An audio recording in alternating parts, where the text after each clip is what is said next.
Right, I'm Steve Aldrin. I'm a carer. I've been a carer for 7 years now with a young man with cerebral palsy. I'm Flick Pennell and I've been working for about 14 years now trying to open doors for family carers. Oh, sorry, I'm Sandra Griffiths. I'm the Carers and Performance Manager and I'm based in Shropshire. I'm Jane Giorgio and I'm a parent of a disabled. I'm Helen Dorr and for a long time I've worked with family carers and I now support 2 members of my own family. I'm Elaine Turner. I work for the local authority in Swindon and the NHS. And I'm Fiona Richards. I'm a GP in Guernsey and also a mum for one who has complex special needs. Oh, and I'm stepping in as a PA. And I'm from Wales and I do lots of different things. Right, we'll begin. It's 12:34 in the Big Brother annual review meeting. The usual suspects are present and I gather to assess a care user. Waffle, waffle, waffle. Blah, blah, blah. Oh, red tape, bureaucracy, red tape. Budgets, costings and budgets. Unfortunately, the care user has not been assessed for a correct communication device. What are we doing here today then?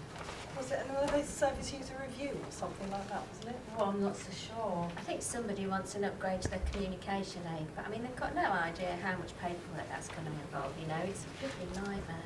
And I'm not too sure even if we can afford it. Everything's talking about cuts and budgets. And I've got another 5 of these to do after this. I don't know if I've got time for this one. Should we just hurry it up then and get her in and out quickly? Yeah, Oh really. yes, that's the way to do it. Would you like to come in?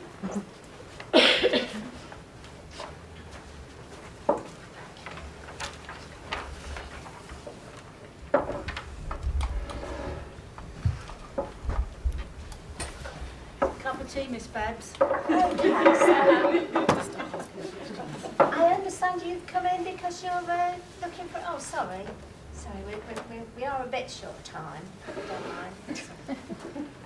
But you understand that you've come in today because you were looking for sort of an upgrade to your communication aid, which would be fantastic. But you know, there's a huge amount of paperwork going to be involved in all this. And actually, you know, once you get it, who's going to maintain it for you? Who's going to make sure it's kept, you know, in good working order? There's a lot for us to think about here. And we'd also like to know how will this communication device assist your independence? We really would like to help you, but you are one in a queue. We're going to have to assess your need of your eligibility criteria, so we don't want to get your expectations up too much at this given stage. We're not even too sure we can afford to fund it for you, really, because everything's talking about cuts. So we might have to look at alternatives for you. Who's that woman? They don't want to be doing it like that. They want to use some common sense.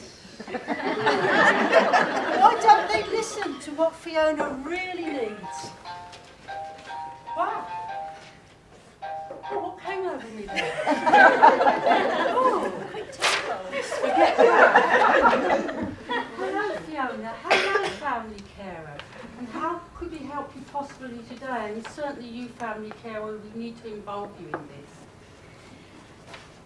Tell me, what support do you need and what do you want to change? Because let's face it, whatever you're looking for, there's a way.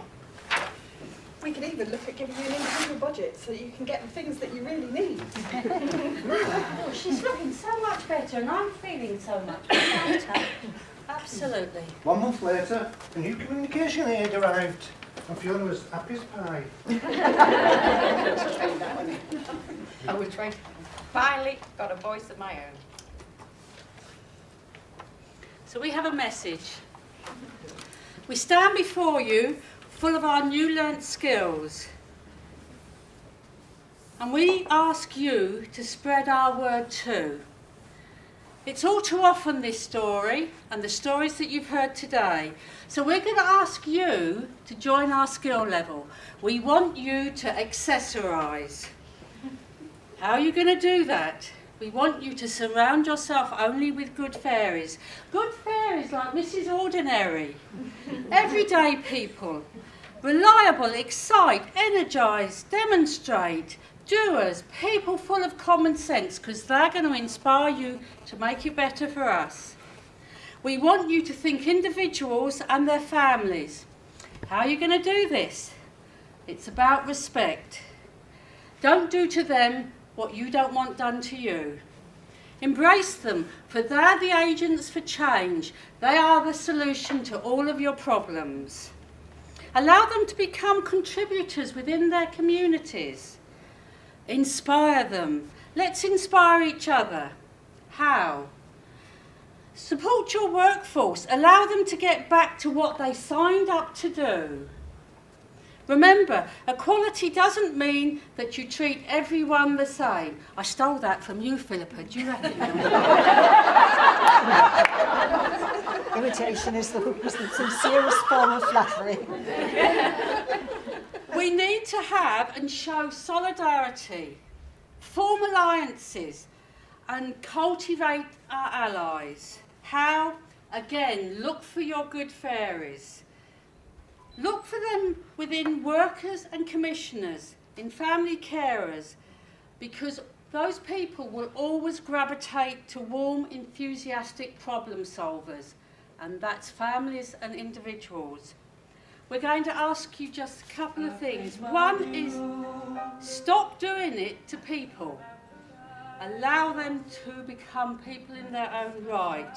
And what's in the 5 of your gifts, and is now our gift to share too, is just do it.